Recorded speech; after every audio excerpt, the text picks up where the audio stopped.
16 जून 2023 के दिन ocean gate ink की सबमर्सिबल टाइटन अपने मदरशिप के साथ कनाडा के सेंट जॉन्स न्यू फाउंडलैंड से रवाना होती है। प्लान के मुताबिक टाइटन को टाइटैनिक के रेक के पास गोता लगाना था, जो सेंट जॉन्स न्यू फाउंडलैंड से 700 किलोमीटर दूर था। दरअसल ये प्लान पहले मई में बनाया गया था, लेकिन खराब मौसम की वजह से इस प्लान को डिले करके जून में फाइनल कर दिया गया। टाइटन सबमर्सिबल मदरशिप के साथ 17 जून के दिन डाइव साइट पर पहुंची। इस बार इस डाइव में 5 लोग शामिल होने वाले थे, जिसमें एक टाइटन के पायलट थे और बाकी 4 पैसेंजर थे जो पैसे देकर जर्नी करने वाले थे। डाइव ऑपरेशन को 18 जून सुबह 9:30 बजे शुरू किया गया। प्लान के मुताबिक टाइटन 2 घंटे के आसपास के समय में टाइटैनिक के रेक के पास पहुंचेगी और 8 घंटे तक टाइटैनिक के रेक के पास गोता लगाएगी और बाद में सरफेस पर मदरशिप के पास वापस आ जाएगी। हर बार की तरह टाइटन हर 15 मिनट पर अपने मदरशिप को मैसेज भेज रहा था, जो सरफेस पर था। करीब 1.5 घंटे तक तो सब कुछ सही था, लेकिन 11:15 के टाइम पर टाइटन का अपने मदरशिप से कनेक्शन टूट गया। टाइटन को 4:30 बजे के आसपास लौटकर अपने मदरशिप के पास आना था,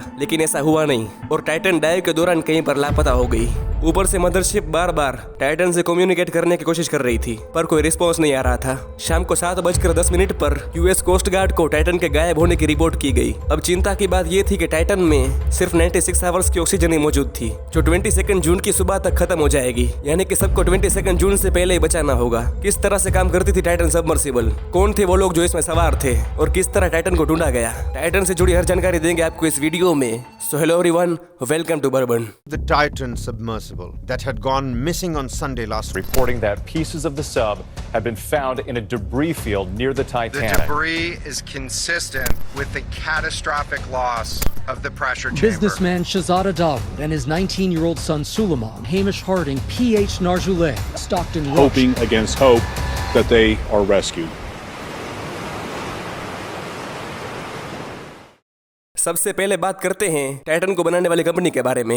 इस कंपनी का नाम है ओशियन गेट इंक। ये एक प्राइवेट कंपनी है जो क्रूड सबमर्सिबल प्रोवाइड करती है टूरिज्म के लिए, इंडस्ट्री वर्क के लिए और रिसर्च और एक्सप्लोरेशन के लिए, और बदले में बहुत ही ह्यूज अमाउंट चार्ज करती है। ओशियन गेट को साल 2009 में स्टॉकटन रश और जिलेर्मो सोनलैंड ने बनाया था। आज के दिन ओशियन गेट के हेडक्वार्टर्स एवरेट वाशिंगटन यूएस में है। शुरुआत में ओशियन गेट ने एंटीपोड सबमर्सिबल को लॉन्च किया था, जो 300 मीटर तक समंदर में गोता लगा सकती थी। 2010 से लेकर 2013 तक एंटीपोड्स ने लगभग 130 डाइव्स लगाई। इसके बाद 2015 में ओशियन गेट ने अपनी नई सबमर्सिबल लॉन्च की, जिसका नाम है साइक्लोप्स 1। ये एक 5 पर्सन सबमर्सिबल थी। इसका कंट्रोल प्ले स्टेशन के वायरलेस कंट्रोलर से होता था। फिर 2018 में ओशियन गेट ने टाइटन को लॉन्च किया। टाइटन ने अपना पहला गोता जून 2021 में लगाया था और जुलाई तक आते आते 28 लोगों ने टाइटन में सवार होकर टाइटैनिक के रेक को देखा था। 2021 में टाइटन ने कुल 6 डाइव्स लगाई थी और 2022 में 7 डाइव्स लगाई थी। अब बात करते हैं टाइटन के डिजाइन की। टाइटन एक बहुत ही एडवांस सबमर्सिबल है, जो एक यूनिक कंस्ट्रक्शन के साथ बनी है,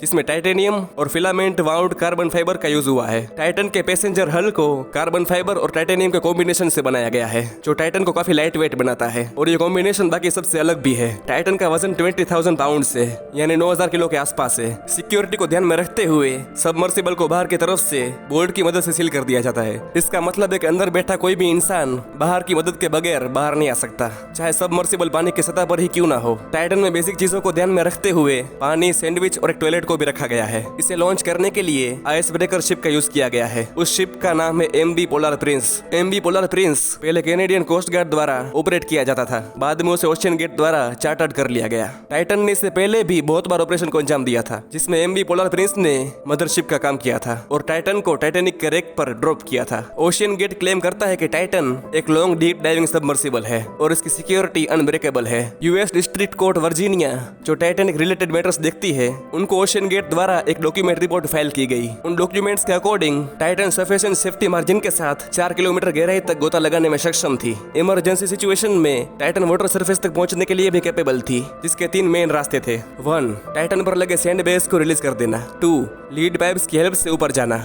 3. एक इन्फ्लेटेबल बलून का टाइटन पर होना। इन तीनों से ही टाइटन तेजी से ऊपर आ सकती थी और अगर पैसेंजर्स बेहोश हो जाएं, तब भी ये सिस्टम्स काम कर सकती थी। डॉक्यूमेंट्स फाइल करते समय ओशियन गेट ने मेंशन किया था कि टाइटन ने 50 से ज्यादा टेस्ट टेस्ट डाइव्स को कंप्लीट कर लिया है, जो बहामास के डीप सीज में हुई थी, जहां गहराई टाइटैनिक की गहराई के बराबर थी। अगर बात करें टाइटन कैसी दिखती है तो ये साइज में एक मिनी वैन के बराबर है, जो 22 फीट लॉन्ग है। इसमें स्पेस बहुत लिमिटेड है। इसके अंदर का आकार किसी गोल मेटल ट्यूब जैसा है। दीवारें डायरेक्ट कर्व्ड है, फ्लैट फ्लोर है, हेडरूम की ऊंचाई बहुत ही कम है। इसके अंदर कोई चेयर नहीं है तो फ्लोर पर ही बैठना पड़ता है। छोटे स्पेस की वजह से खड़े होने पर और चलने पर रोक लगा दी गई है। इसमें बहुत सारे कैमरास लगे हैं और एक 21 इंच की विंडो है जिससे बाहर देखा जा सकता है। इसकी स्पीड 5.6 किलोमीटर पर आवर है और इसमें 96 आवर्स का बैकअप मौजूद है। इसमें भी कंट्रोल के लिए गेमिंग कंट्रोलर का यूज होता है। अब बात करते हैं टाइटन के जर्नी की। तो इसमें एक टूर का कॉस्ट $2,50,000 से, जो एक आदमी के लिए है। जर्नी स्टार्ट करने से पहले पैसेंजर्स को कुछ पेपर्स पर साइन करने होते हैं, जिसमें कुछ कंडीशंस के साथ वार्न भी किया जाता है कि कोई एक्सीडेंट के होने पर फिजिकल इंजरी,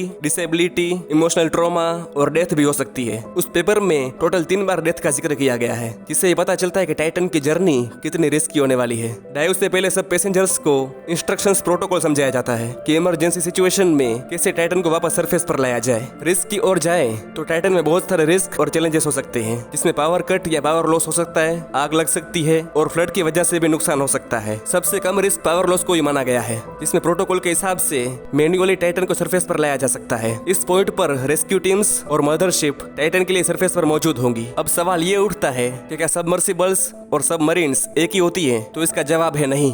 सबमर्सिबल्स में और सबमरीन्स में काफी डिफरेंस होता है। जैसे कि सबमर्सिबल एक अंडर वाटर रोबोट वेसल है जिसे बड़े मदरशिप से लॉन्च किया जाता है, वहीं सबमरीन एक फुली इंजीन्ड वेसल है। सबमर्सिबल को यूज किया जाता है रिसर्च और इंफॉर्मेशन रिकॉर्ड्स के लिए और वाटर कॉलम या सी फ्लोर को एनालाइज करने के लिए। वहीं सबमरीन को यूज किया जाता है डिफेंस मिशन और पेट्रोलिंग के लिए। सबमर्सिबल्स साइज में बहुत ही छोटी होती है और इसका प्रोडक्शन काफी इजी होता है, जो शॉर्ट टर्म डाइव्स के लिए कैपेबल है। तो सबमरीन बहुत ही बड़ी होती है और महीनों तक अंडर वाटर डाइव्स लगा सकती है। सबमर्सिबल खुद से लॉन्च नहीं हो सकती और ना ही पोर्ट पर वापस आ सकती है। वहीं सबमरीन में पोर्ट से लॉन्च होने तक वापस आने तक की कैपेबिलिटी होती है। सबमर्सिबल एक बैटरी पर चलती है तो सबमरीन डीजल इंजन या न्यूक्लियर रिएक्टर पर चलती है। सबमर्सिबल में ऑक्सीजन सप्लाई टैंक्स को रखा जाता है और सबमरीन खुद ही ऑक्सीजन जमा कर सकती है। सबमर्सिबल में पैसेंजर स्पेस बहुत ही कम होता है और सबमरीन्स में 150 से 200 लोगों का क्रू रह सकता है। सबमर्सिबल टाइटन 4000 मीटर तक गोता लगाने में सक्षम थी, जबकि जनरल सबमरीन 150 से 200 मीटर का गोता लगा सकती है।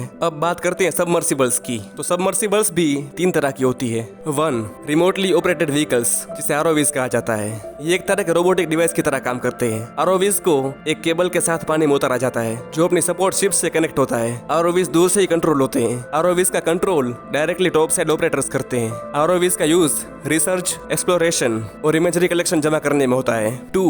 ऑटोनोमस अंडर वाटर व्हीकल्स, जिसे एयूवीज कहा जाता है। एयूवीज एक तरह के इंडिपेंडेंट रोबोट्स होते हैं, जिसे कोई केबल या कंट्रोल की जरूरत नहीं होती। एयूवीज का प्रोग्राम प्री प्लान्ड होता है। ये ऑटोमेटिकली अपने मिशन पर जाते हैं। एक बार लॉन्च होने के बाद एयूवीज प्री प्लान रूट की गाइडेंस से खुद ही आगे बढ़ते हैं। एयूवीज को हाई रेजोल्यूशन डेटा कलेक्ट करने के लिए यूज किया जाता है। वो डेटा एयूवीज के अंदर स्टोर रहता है। एयूवीज ऑटोमेटिकली ही वापस शिप पर आ सकते हैं। 3. ह्यूमन ऑक्यूपाइड व्हीकल्स, जिसे एचओवीज कहा जाता है। एचओवीज साइंटिस्ट और एक्सप्लोरर्स की छोटी टीम को ट्रांसपोर्ट करते हैं और सी फ्लोर तक गोता लगाते हैं। इसमें कुछ जरूरी टूल्स भी होते हैं, जैसे कि lights, camera, sensors, manipulator arms और बेसिक इंस्ट्रूमेंट्स। एचओवीज पिछले कुछ टाइम में रिसर्च के लिए और खास करके टाइटैनिक के रेक के पास जाने के लिए बहुत ही फेमस हुए हैं। टाइटन सबमर्सिबल भी एक एचओवी है। अब ओशियन डेप्थ जोन्स को 5 लेवल्स में डिवाइड किया गया है। 1. एपिपेलाजिक जोन, जिसे द सनलाइट जोन भी कहा जाता है। इसकी गहराई सरफेस से 200 मीटर तक होती है। 2. मेसोपेलाजिक जोन, जिसे द ट्वाइलाइट जोन भी कहा जाता है। इसकी गहराई 200 से 1000 मीटर तक होती है। 3. बेथीपेलाजिक जोन, जिसे द मिडनाइट जोन भी कहा जाता है। इसकी गहराई 1000 से 4000 मीटर तक होती है। 4. एबिसोपेलाजिक जोन, जिसे द एबिस भी कहा जाता है। इसकी गहराई 4000 से 6000 मीटर तक होती है। 5. हेडोपेलाजिक जोन, जिसे द ट्रेंचेस भी कहा जाता है। इसकी गहराई 6000 से 11000 मीटर तक होती है। जनरल सबमरीन्स एपिपेलाजिक जोन में गोता लगाती है। ओशियन गेट की एंटीपोर्ट सबमर्सिबल मेसोपेलाजिक जोन के ऊपरी तरफ गोता लगाने में कैपेबल थी। साइक्लोप्स 1 मेसोपेलाजिक जोन के लोअर साइड में गोता लगाने में कैपेबल थी और आखिर में टाइटन बेथीपेलाजिक जोन के लोवेस्ट पार्ट में गोता लगाने में कैपेबल थी। जब से टाइटन बनी है तब से ही वो विवाद के घेरे में रही है। टाइटन के गायब होने से पहले ही बहुत बार ओशियन गेट को वार्निंग्स मिली थी, लेकिन उन सबको स्टॉकटन रश ने इग्नोर किया। जनवरी 2018 में ओशियन गेट के मरीन ऑपरेशन के डायरेक्टर डेविड लोकरिज ने रिपोर्ट तैयार की थी, जिसमें उन्होंने कहा था कि टाइटन को भी और भी टेस्ट डाइव्स करने की जरूरत है और टाइटन के साथ बहुत ही भयानक हादसा होने की संभावना है, क्योंकि टाइटन को समंदर के बहुत ही गहरे भाग में जाना था। आगे लोकरिज कहते हैं कि स्टॉकटन रश ने टाइटन के इंस्पेक्शन और सर्टिफिकेशन करवाने के लिए भी मना कर दिया। ये सर्टिफिकेशन कुछ लीडिंग एजेंसीज करती है, लेकिन लोकरिज कोर्ट को कहते हैं कि ओशियन गेट सर्टिफिकेशन के नाम पर पैसे देने के लिए तैयार नहीं थी। लोकरिज का यह भी दावा था कि टाइटन का व्यू पोर्ट ग्लास सिर्फ 1300 मीटर के प्रेशर को झेलने के लिए कैपेबल था और पैसे देकर आए पैसेंजर्स को इसके बारे में ना तो पता था और ना ही कभी बताया गया। लोकरिज ओशियन गेट के ही मेंबर थे, फिर भी सेफ्टी के लिए उन्होंने ओशियन गेट की गलती निकाली और बाद में लोकरिज को फायर कर दिया गया। उसके 2 महीने बाद ओशियन गेट को एक और गंभीर चेतावनी दी गई। ये वार्निंग 1-2 नहीं बल्कि बहुत से लोगों ने दी थी, जिसमें industry leaders, deep sea explorers और ओशियनोग्राफर्स शामिल थे। वो लोग लिखते हैं कि एक्सपेरिमेंट अप्रोच के नाम पर सेफ्टी की कमी को इग्नोर करना एक भयानक समस्या को अंजाम दे सकता है। एक बहस में 60 साल पुरानी कमेटी ने अपनी बात रखी। इस कमेटी में 38 एक्सपर्ट्स थे जो सबमर्सिबल क्राफ्ट इंडस्ट्रीज से जुड़े हुए थे। उनका कहना था कि उन्हें टाइटन के मिशन प्लान के लिए गंभीर चिंता थी। कमेटी के चेयरमैन विल कोनेन ने कहा कि क्लास सेफ्टी गाइडलाइंस को फॉलो न करना बहुत ही रिस्की हो सकता है, लेकिन ओशियन गेट के रश ने जवाब देते हुए कहा कि इंडस्ट्री के रेगुलेशंस और गाइडलाइंस किसी इनोवेशन के बनने में बाधा डालते हैं। एक और बार ओशियन गेट की ओर से स्टेटमेंट आया कि टाइटन एक बहुत ही इनोवेटिव चीज है और सर्टिफाइड और इंस्पेक्शन एजेंसीज इतनी एडवांस नहीं है कि टाइटन को टेस्ट कर सके। इनोवेशन के लिए रियल वर्ल्ड टेस्टिंग के बदले किसी और से टेस्ट करवाना एक शाप है। 2022 में न्यूयॉर्क टाइम्स टेक्नोलॉजी के फॉर्मर कॉलमिस्ट डेविड पोग टाइटन में गए थे। उनका कहना है कि उनसे कुछ पेपर साइन करवाए गए जिसमें लिखा था कि टाइटन एक एक्सपेरिमेंटल सबमर्सिबल है और किसी भी एजेंसी या कमेटी से सर्टिफाइड नहीं है। 2022 में ही टाइटन ने डाइव के दौरान एक बैटरी इशू फेस किया था। तब टाइटन को मैन्युअली सरफेस पर लाया गया था। उस समय डेविड पोग सपोर्ट शिप पर मौजूद थे। उस वक्त टाइटन को मुश्किल से ढूंढा गया था। 2021 में दिए गए एक इंटरव्यू में स्टॉकटन रश ने माना कि उन्होंने कुछ रूल्स तोड़े हैं टाइटन को बनाने के लिए, पर उन रूल्स को लॉजिक और अच्छी इंजीनियरिंग के साथ तोड़ा गया था, ऐसा वो मानते थे।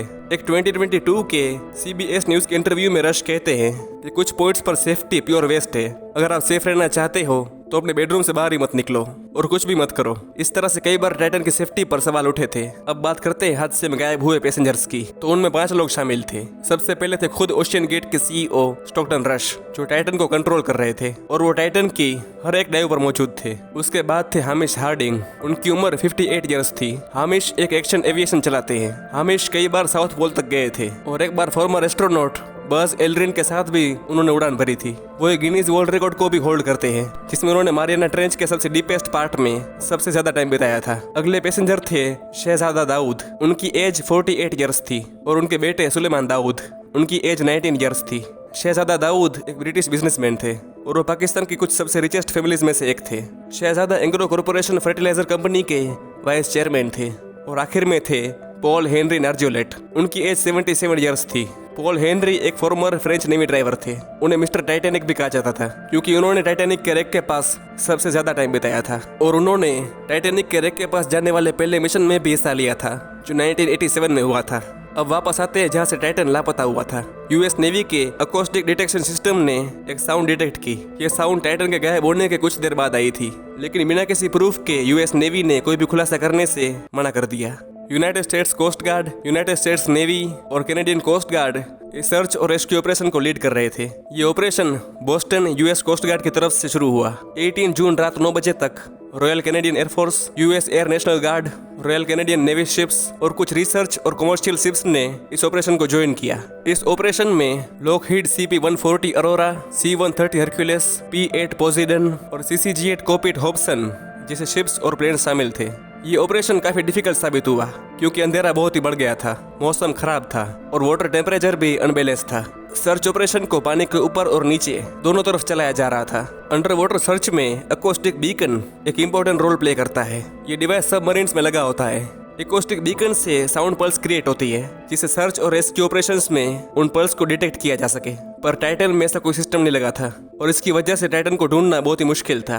20 जून को डीप एनर्जी की पाइप लेयर शिप 2 आरोविस के साथ ऑपरेशन साइट पर आती है। आरोविस के बारे में वीडियो में पहले भी बताया गया है और आरोविस के जरिए अंडर वाटर इमेजेस कलेक्ट करने का काम शुरू किया गया।